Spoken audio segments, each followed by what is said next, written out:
오늘 에스더는 여러분들이 제일 잘 알고 있는 성경 구절 하나가 있을 거예요. 죽으면 죽으리라. 한번 해보세요. 죽으면 죽으리라. 에스더가 한 얘기예요.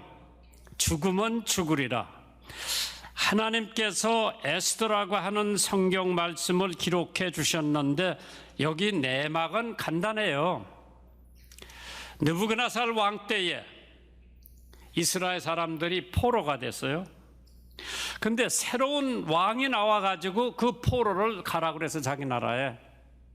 그래서 갈 사람들 가고 남은 사람들을 남아있는데 그 남은 사람들 중에서 모르드게라고 하는 사람하고 에스더라고 하는 사람이 남아있었어요. 에스더는 어떠한 사람이냐? 모르드게 삼촌의 딸이니까 모르드게하고는 사촌이에요. 그래서 모르드게가 삼촌의 딸을 에스더를 자기 엄마 아버지가 다 돌아갔기 때문에 자기 딸같이 키워가지고 지금 예루살렘으로 귀환을 하지 않고 그냥 그 나라에 머물러 있는 얘기입니다. 오늘 그 배경을 생각하시면서 하나님께서 하나님의 백성은 책임져 주신다고 하는 것을 믿으시면 아멘 하세요. 에스더처럼 여호와께서 흩어져 있는 이스라엘 백성을 보호하며 사탄의 계획, 즉 메시아 탄생을 방해하려는 그 음모를 파괴하는 하나님의 섭리를 역력히 에스더에서 볼 수 있는 줄 믿으시기 바랍니다. 그리고 교만이 얼마나 무섭고 패망의 선봉이 된다고 하는 하나님의 말씀이 명정되고 있는 것을 우리는 에스더에서 찾아볼 수가 있죠. 임금의 청해를 독차지하고 있던 왕후 와스디가 교만으로 인해서 폐비가 되면서 하나님의 섭리가 극적으로 나타나 에스더라고 하는 여인이 등장하고 그 민족, 자기 민족을 구원하는데 하나님께서 들어 쓰신다고 하는 하나님의 역사가 에스더에서 찾아볼 수가 있습니다. 그럼 성경에 교만으로 망한 사람들이 덜어 있는데 누굴까요? 느부갓네살 왕이 얼마나 교만했던지 하나님께서 그 교만을 쳐가지고 짐승이 돼가지고 풀을 먹으면서 밑에를 살았어요. 사울이라고 하는 왕이 처음에는 겸손하게 잘하다가 권력이 좀 있으니까 교만하기 시작했어. 하나님께서 사울 왕을 쫓겨내지요. 그 다음에 다윗이 임금이 됩니다. 왜? 교만 때문에. 정치고 교육자고 장로고 집사고 권사고 교만하면 하나님께서 반드시 치시는 줄 믿으시기 바랍니다. 아담, 그 에덴 동산 낙원에서 하나님 앞에 쫓겨났지요. 하만이라고 하는 사람이 오늘 2장 3장에 나오는데 그 사람도 궁전에서 쫓겨나 목매달아 죽게 됩니다. 교만 때문에 루시퍼라고 하는 천사가 하늘에서 쫓겨납니다. 겸손이란 자기를 덮어놓고 낮게 보는 것이 아니라 자기를 정직하게 바라보는 것이 겸손입니다. 겸손은 작은 것도 만족하는 것이고 사소한 은혜도 감사하는 것이 겸손이라고 그랬죠. 겸손은 건물의 기초와도 같다고 했습니다. 낮은 데 앉은 사람은 떨어질 걱정은 없습니다. 높은 데 앉아있는 사람이 떨어질 위험이 있지 낮은 데 앉은 사람에게는 떨어질 염려가 없습니다. 겸손한 헌신과 참회의 눈물보다 더 값진 재물은 없다고 했습니다. 베드로전서 5장 6절에 그러므로 하나님의 능하신 손 아래 겸손하라. 때가 되면 너희를 높이시리라. 때가 되면 높이신다고 그랬어요. 야고보서 4장 6절에 그러나 더욱 큰 은혜를 주시나니 그러므로 일러스되 하나님이 교만한 자를 물리치시고 겸손한 자에게 은혜를 주시느니라. 오늘 여기 본문에 있는 말씀을 근거로 첫 번째 대지를 보면 황제의 영화, 얼마나 그 황제가 영화스러운지 오늘 1장에 자세하게 나오고 있습니다. 에스더 1장 1절에 보면 이 일은 아하수로의 왕 때에 된 것이니 아하수로에로는 인도에서 에디오피아까지 127도를 치리하는 왕이라. 권력이 대단한 사람이죠. 80일간 영화로운 나라를 나라의 부함과 위엄을 나타내기 위해서 7일간 잔치를 베풉니다. 금잔을 사용했습니다. 자유를 허락합니다. 백성들에게. 참 이렇게 큰 나라의 왕이 막강한 권력을 가지고 모든 귀인들을 모아서 7일 동안 잔치를 베풉니다. 우리들도 한번 생각해 보면 독일과 이태리와 일본이 1936년도에 삼국 동맹을 맺습니다. 그게 엑스시라고 그러죠. 그리고 이 사람들이 2차 대전을 일으킵니다. 독일이 절대적인 지지를 받던 총통 히틀러죠. 그는 패망하자 지하 벙커에서 자살로 생을 마쳤다고 하죠. 민족주의의 이념인 이태리아를 장악했던 무솔리니는 전쟁에서 패배한 뒤에 국경 밖으로 도망쳐 책임을 회피하다가 군인에게 발견되어 세상을 떠납니다. 아무리 큰 권력을 가졌다 하더라도 일본 국민들에 의해서 신의로 추앙을 받던 일본 천황은 비굴하게도 메카다 장군 앞에서 무조건 항복을 하고 평범한 사람으로 살다가 병에 걸려 죽습니다. 아무리 큰 권력을 가진 사람이라도 하나의 인간뿐입니다. 한낱 환상과도 같은 세상의 헛된 가치에 마음을 뺏기지 말고 참된 생명을 주는 주님만을 따르는 우리들이 돼야 되지 않나. 인간만으로 불가능을 인정할 수밖에 없었던 겁니다. 그렇기 때문에 야고보서 4장 16절에 이제도 너희가 허탄한 자랑을 자랑하니 그러한 자랑은 다 악한 것이니라. 왕후 자신도 잔치를 베풀었어요. 모든 귀인들의 부인들을 데려다가 잔치를 베풉니다. 에스더 1장 9절에 왕후 와스디도 아하수에로 왕궁에서 부녀들을 위하여 잔치를 베풀었다. 범위의 기록은 없지만은 와스디의 사치성을 볼 때에 큰 잔치를 베풀고 모든 귀족들의 부인들을 초청했을 겁니다. 여주인이 너무 지나치게 사치하면 자신이 망하든지 집안이 망하든지 나라가 망하든지 둘 중에 하나가 될 거예요. 사람의 겸손이라고 하는 것은 성공의 지름길입니다. 겸손한 사람을 이길 장수는 하나도 없습니다. 1985년 5월 15일 미국 콜롬비아 대학의 학위 수여식에 낯선 동양 사람이 감격적인 눈물을 흘리면서 졸업식에 참석을 하고 있습니다. 이름은 전재경이라고 하는 사람. 나이 50세, 특별히 눈길을 끈 것은 그가 여느 사람과 달리 시각장애인이었습니다. 그는 충남 부여에서 목수였던 아버지의 2남 5녀 중에 6번째 태어난 아들인데 정상적으로 태어났는데 7살 때 농내장을 앓다가 실명하게 되어서 그때부터 고통과 불행의 나날을 보냈습니다. 그러나 서울 맹학교에 입학한 그는 좌절과 고통에 운명을 던지며 열심히 공부를 했습니다. 드디어 건국대학의 역사지리학과에 입학을 할 수가 있었습니다. 4년이 경과됩니다. 무사히 마쳐서 그는 여러 가지 장애 요소가 많았지만은 그대로 포기하지 않고 미국 연수 1년 예정으로 도미 유학을 가게 됩니다. 장학금까지 받는 행운도 얻었죠. 그는 모든 것을 하나님께 감사하는 생활로 뉴욕의 복잡한 지하철을 3번이나 갈아타고 가야 하는 시각장애인, 전용 도서관을 20년이나 왕복했고 50세가 되던 해인 1958년에 드디어 그 학교에서 철학박사 학위를 받게 됩니다. 그는 공부하던 중에 그의 아내, 중국계 미군인 엣나라고 하는 여자와 결혼을 하게 됩니다. 신앙적인 아내의 도움이 없었다면 그의 학문 연구는 전혀 불가능했을 겁니다. 역사상의 승리의 월계관을 쓴 인물들은 모두가 자기의 운명을 저주하거나 포기하지 않고 하나님 앞에 자기 있는 그대로 인정하고 평정으로 대처했던 사람들입니다. 그 모든 사람들은 하나님의 뜻에 겸손하게 지켜왔던 사람들입니다.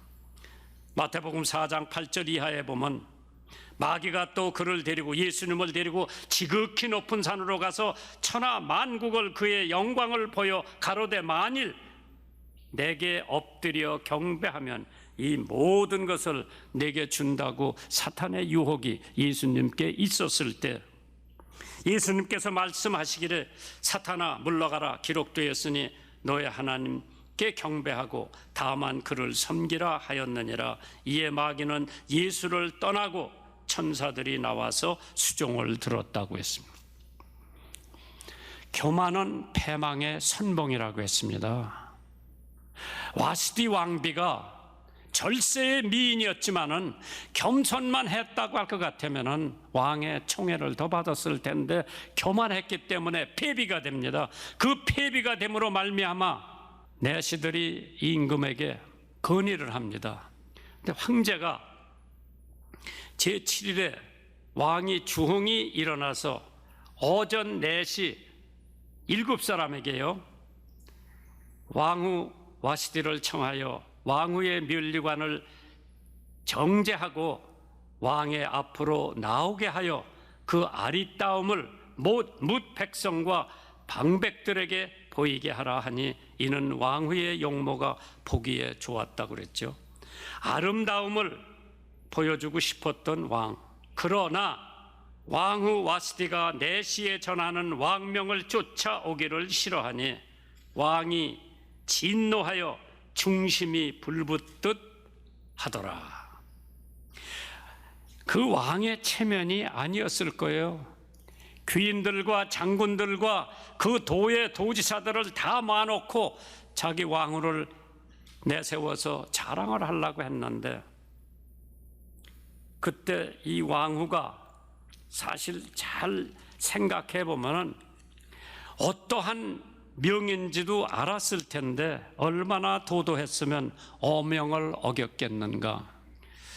1941년 12월 7일 하와이 주재 일본 총영사가 동경에 보고한 정보 보고에 진주만의 미 해군 전함 동태에 관한 내용이 있었음을 탐지한 미국 FBI는 정부 당국에 진주만 근처를 배회하는 일본 어선들은 스파이 어선으로 경계하여야 한다고 주장을 했지만은 정부에서는 오히려 이 사실을 보고한 사람은 단순한 공명심에 불타는 사람이라 낙인만 찍혔지 당시 아무도 그거에 대한 대책을 세우지 않았죠. 그 당시에 중국의 선교사로 갔다 온 월터 젖이라고 하는 박사가 있었는데 일본이 전쟁 준비에 광분해 있다고 최근의 상황을 알리면서 되풀이하여 경고를 정부에다 대고 했습니다마는 정부는 받아들이질 않았죠. 그러다 월터 젖 선교사가 미니애폴리스에 있는 교회에서 설교를 하고 나오면서 라디오를 틀어보니까 라디오를 통해 일본이 선전포고를 하고 하와이 진주만을 무차별하게 공격하고 있다는 놀라운 뉴스를 듣게 됩니다. 설마 하면서 나에게는 부닥치려는 잘못된 생각에 사로잡혀 있지는 않은가. 한국 속담에 설마가 사람 잡는다고 했습니다. 그래서 황제는 분노하기 시작합니다. 왕이 진노하여 중심이 불붙듯 했다고 했습니다. 한 번은 독일 대통령 헤든버그라고 하는 사람은 90평생 그의 얼굴에 분노 본 사람이 없다고 합니다. 그를 섬긴 그의 비서관까지도 노기를 띤 그의 얼굴을 한 번도 본 적이 없다고 했습니다. 어떤 신문 기자가 헤든버그 대통령에게 방문해요. 그 비결을 물어봤답니다. 그런데 대통령께서 이렇게 대답을 했다고 그러죠. 나라고 어찌 화나는 일이 없겠는가. 그럴 때면 휘파람을 불어 분노를 날려버리게 한다고 대답을 하더랍니다. 잠언 12장 16절에 미련한 자는 분노를 당장에 나타내거니와 슬기로운 자는 수욕을 참느니라. 에베소서 4장 26절에 분을 내어도 죄를 짓지 말며 해가 지도록 분을 품지 말고 마귀로 틈타지 못하게 하라고 분명히 성경은 말씀하고 있습니다. 세 번째로 대지를 볼 것 같으면 신하의 충고가 있죠. 왕에 대한 신하의 충고. 에스더 1장 13절 이하에 보면은 왕이 사례를 아는 박사들에게 묻되 왕이 규례와 법률을 아는 자에게 묻는 전례가 있는데 때에 왕에게 가까이 하여 왕의 기색을 살피며 나라 첫자리에 앉은 자는 바사와 메대의 1급 방배라고 했습니다. 그 사람들에게 물어보니까 뭐라고 대답을 하는가 하니 왕후 웨스티를 청하여도 오지 않았다 하는 왕후의 행위의 소문이 모든 부녀에게 전파되면 저해도 그 남편을 멸시할 것인즉 오늘이라도 바사와 메대의 귀부인들이 왕후의 행위를 듣고 왕의 모든 방백에게 그렇게 말하리니 멸시와 분노가 많이 일어난다. 그렇기 때문에 황제에게만 잘못한 것이 아니라 방백들에게도 잘못했고 백성들에게도 잘못했다고 하는 얘기를 충고해 드립니다. 무무간이 왕과 방백 앞에 대답하여 가로되 왕후 와스티가 왕에게만 잘못할 뿐 아니라 아하수에로 왕의 각 도 방백과 뭇 백성에게도 잘못하였나이다. 어명을 어긴 결과가 어땠습니까? 왕이 만일 선히 여기실진데 와스티로 다시 왕 앞에 오지 못하게 하는 조서를 내리되 바사와 메대의 법률 중에 기록하여 변역함이 없게 하고 그 왕후의 위를 저보다 나은 사람에게 주소서. 왕 앞에 나오지 못하게 폐비를 시켰고 나은 사람을 찾으라고 권면을 합니다. 각 도의 백성의 문자와 방언대로 모든 도의 조서를 내려 이르기를 남편으로 그 집을 주관케 하고 자기 민족의 방언대로 말하게 하라고 공문을 내려보냅니다. 베드로전서 3장 1절에 아내된 자들아 이와 같이 자기 남편에게 순복하라. 이는 혹 도를 순종치 않는 자라도 말로 말미암지 않고 그 아내의 행위로 말미암아 구원을 얻게 하려 함이라고 했습니다. 디도서 2장 5절에 근신하여 순전하며 집안 일을 하며 선하며 자기 남편에게 복종하게 하라. 이는 하나님의 말씀이 회방을 받지 않게 하려 함이니라. 1826년 제인 빌리 웰시라고 하는 여자가 타마스 칼라일에게 시집을 왔어요. 너무 오래된 일이라 잘 기억을 못할 거예요. 웰시 여자는 미인이었습니다. 또한 상당한 재산가였고 상속인으로 어떠한 훌륭한 상대자와도 결혼할 수 있는 여자였었어요. 그런데 배우자인 타마스 칼라일은 뛰어난 두뇌를 소유했지만은 성품이 유난히 괴백스럽고 무디며 괄괄했다고 합니다. 그는 지력과 재능은 가지고 있었으나 돈도 없고 장래성도 없는 청년이었다고 합니다.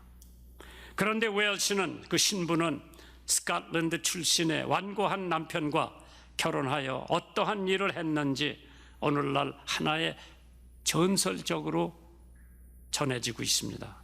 그의 남편으로 에딘버러 대학교의 명예 총장이 되게 했고 런던에서도 모든 시민들로부터 우상처럼 사랑받게 된 것도 부인의 공로랍니다.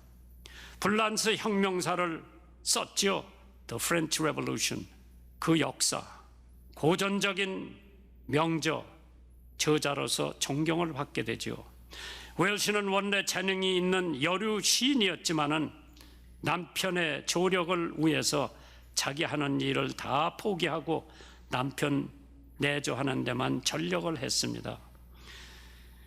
자기 시작의 붓도 꺾고 또 남편이 아무에게도 방해를 받지 않도록 저작에 열중할 수 있도록 그때까지 함께 살아오던 시부모와 친구들로부터 떠나서 남편과 함께 스코틀랜드의 쓸쓸한 시골로 들어갔다고 합니다. 웰시 여사는 거기에서 자기 옷은 자기가 바느질을 하고 간소한 가정의 주부로서 살아왔다고 하죠. 그는 남편이 만성 우장염을 간호했고 또한 항상 우울증의 남편의 저작인 세인의 주목을 끌기 시작했다. 이번에는 남편의 재능을 인정해 주는 사람들과 가까이 하려고 무척 노력을 했다고 합니다. 그렇게 하는 것이 남편의 저작에 좋은 선전이 될 줄 생각했기 때문이죠. 그리하여 그렇게 되기도 했다고 합니다. 한 여성의 희생과 봉사 그리고 조력으로 위대한 영국의 평론가요 역사가 타마스 칼라일이 되게 한 것은 그 아내의 끈질긴 노력이었다고 하죠. 잠언 14장 1절에 무릇 지혜로운 여인은 그 집을 세우되 미련한 여인은 자기 손으로 그것을 허느니라. 잠언 31장 10절에 누가 현숙한 여인을 찾아 얻겠느냐 그 값은 진주보다 더하더라. 내가 우연히 미국 여자하고 장가든 건 아니죠. 한국 여자가 그 학교에 없었기 때문에 미국 여자라도 장가를 들어야 되겠다. 장가를 들었는데 한국에 와서 미국 여자가 과연 목사 내조를 제대로 해서 그 목회가 성공될 수 있을까 나름대로 걱정을 많이 해봤지만은 상상외로 내조는 내가 한국 여자하고 결혼했던 거 이상으로 누구 시키는 법도 없고 자기가 몸소 했지. 중앙교회 화장실에 화장지가 떨어지면 그 교회 담당 집사나 관리자에게 하라고 하지 않고 직접 자기가 화장지 갖다 바꿔 끼고 어디 풀이 났으면 누구 시키지 않고 자기가 직접 뽑고 교회에 일체 간섭을 하지 않고 늘 사람들 약자를 도와주면서 한평생 살아왔기에 미국 여자를 배필로 내가 택했다 하더라도 45년의 목회 큰 말썽 없이 잘 마치고 지금 은퇴를 해서 오늘 안디옥 교회에서 설교하는 그 자체도 하나님의 은혜, 둘째로 내조하는 아내가 있었기에 가능했다고 저는 생각하고 있지만은 오늘 여기 나온 아내들은 아마 우리 집 사람보다 더 훌륭한 아내들로 돼 있을 거라고 생각을 합니다만은 아직 좀 모자라는 게 있으면 노력하세요. 그래서 훌륭한 가문을 또 훌륭한 자녀들, 훌륭한 남편을 만들어 놓는 장본인들이 오늘 원천 안디옥 교회에서 나타나기를 주님의 이름으로 축원합니다.